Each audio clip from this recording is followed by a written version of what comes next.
আর পারলাম না শত স্ট্রাগল করে ছেলেগুলোরে বুকে জড়িয়ে রাখতে। অবশেষে বাধ্য হলাম এতিমখানায় দিয়ে দিতে। মনটা অনেক খারাপ হয় যখন এতিমখানায় ছেলেদের সাথে দেখা করতে যাই ওদের চোখের পানি দেখে। কি আর করার, আমি একজন অসহায় ব্যর্থ মা। সামাজিক মাধ্যমে এই কথাগুলো লিখেছেন নার্গিস নামের এক মা, যার স্বামী মারা গেছেন। গল্পটা হয়তো এখানেই শেষ হতো, কিন্তু না। সম্প্রতি বা এতিমখানায় গিয়েছিল সন্তানদের সাথে দেখা করতে। এ সময় তাহসিন আব্দুল্লাহ তার মায়ের হাতে একটা কাগজ দিল। সেখানে লেখা ছিল, আম্মা আমারে সাবান দিও, 3 দিন আগে সাবান শেষ। একটা সাদা পাঞ্জাবি দিও, আগেরটা ছিঁড়া গেছে। ইফতারে বুট মুড়ি দেয়, রাতে ভাত দেয় না, সেহরিতে দেয়। আমার লাইগা কিছু খাও নাইনো, বালা খাওন।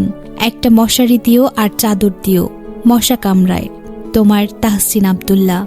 চিঠিটা খুব বড় নয়, কিন্তু প্রতিটি লাইনের ভেতর লুকিয়ে আছে এক শিশুর নিঃশব্দ অভাব আর ছোট ছোট চাওয়া।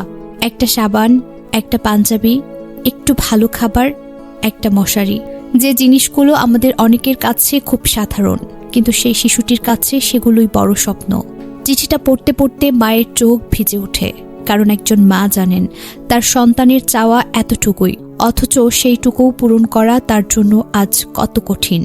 রমজানের এই দিনগুলোতে যখন আমরা ইফতারে নানা রকমের খাবার সাজাই, সেহরিতে পেট ভরে খাই, তখন একটা ছোট্ট ছেলে শুধু চায় একটু ভালো খাবার, একটা সাবান, একটা ছেঁড়া পাঞ্জাবির বদলে নতুনটা, আর মশার কামড় থেকে বাঁচার জন্য একটা মশারি আর চাদর। এই চিঠি ভাইরাল করেছে ফেসবুক, ইনস্টাগ্রামে। লক্ষ লক্ষ মানুষ কাঁদছে, সাহায্য করতে চাইছে, কিন্তু প্রশ্ন উঠছে, আমাদের আশেপাশের এতিমখানায় কত তাহসিন লুকিয়ে আছে? সামর্থ্যবানদের বলবো, যদি তোমাদের হৃদয়ে একটু জায়গা থাকে, একটা এতিমখানায় যাও, একটা সাবান, একটা পাঞ্জাবি, একটা মশারি দিয়ে আসো। হয়তো কোনো তাহসিনের চোখে আজ হাসি ফুটবে। এটা শুধু তাহসিনের গল্প নয়, এটা বাংলাদেশে থাকা হাজার হাজার শিশুর গল্প, যারা এতিমখানায় বড় হচ্ছে। কেউ বাবা মা হারিয়ে, কেউ দারিদ্র্যের কারণে পরিবার থেকে বিচ্ছিন্ন হয়ে। এই শিশুদের গল্পগুলো অনেক সময় আমাদের চোখের আড়ালেই থেকে যায়। তাদের হাসি যেমন নিঃস্বার্থ, তেমনি তাদের কষ্টও নীরব। ইসলাম এতিমদের ব্যাপারে অত্যন্ত সংবেদনশীল হতে আমাদের নির্দেশ দিয়েছেন। পবিত্র কুরআনে আল্লাহ তাআলা বলেছেন, আর তিনি কি তোমাকে এতিম অবস্থায় পাননি, অতঃপর আশ্রয় দেননি? অতএব এতিমের প্রতি কঠোর হইও না। আল্লাহ নিজের রাসূল সাল্লাল্লাহু আলাইহি ওয়াসাল্লামকে এতিম অবস্থায় আশ্রয় দিয়েছেন, তাই আমাদেরও এতিমদের প্রতি দয়া করতে হবে। সূরা আন-নিসায় আল্লাহ বলেছেন, আর ইয়াতিমদেরকে তোমরা তাদের ধন সম্পদ সমর্পণ করো এবং ভালোর সাথে মন্দ বদল করো না, নিশ্চয়ই এটা মহাপাপ। এতিমদের সম্পদ গ্রাস করা বড় গুনাহ।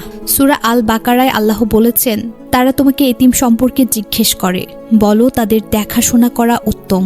সূরা আদ-দুহায় আল্লাহ বলেছেন, অতএব এতিমের প্রতি কঠোর হও না, অর্থাৎ এতিমকে ধমক দেওয়াও নিষিদ্ধ। রাসূলুল্লাহ সাল্লাল্লাহু আলাইহি সাল্লাম এতিমের দায়িত্ব নেয়ার মর্যাদা বোঝাতে বলেছেন, আমি ও যে ব্যক্তি এতিমের দায়িত্ব নেয়, জান্নাতে আমরা এভাবে থাকব। সহিহ বুখারী। এই কথা বলে তিনি 2 আঙ্গুল পাশাপাশি দেখিয়েছিলেন। এই আয়াত ও হাদিস আমাদের মনে করিয়ে দেয়, এতিমদের পাশে দাঁড়ানো শুধু মানবিক কাজ নয়, এটি ইবাদতও। আমাদের সমাজে অনেক শিশু আছে যারা হয়তো শুধু একটু সাহায্য, একটু ভালোবাসা আর একটু যত্ন পেলেই স্বাভাবিক জীবন পেতে পারে। তাই আমাদের প্রত্যেকের উচিত এতিমদের খোঁজ নেওয়া, তাদের পড়াশোনায় সাহায্য করা, তাদের প্রয়োজনীয় জিনিসের ব্যবস্থা করা এবং সবচেয়ে বড় কথা, তাদেরকে ভালোবাসা দেওয়া। কারণ একটা শিশুর ছোট্ট চিঠি কখনো কখনো পুরো সমাজকে প্রশ্ন করে, আমরা কি সত্যি এতিমদের জন্য যথেষ্ট কিছু করছি? হয়তো আমাদের ছোট্ট সহানুভূতি কোনো এক তাহসিন আব্দুল্লাহর জীবনে নতুন আশার আলো হয়ে উঠতে পারে, আর সেই কাজটাতেই হতে পারে আমাদের অনেক বড় সওয়াবের পথ।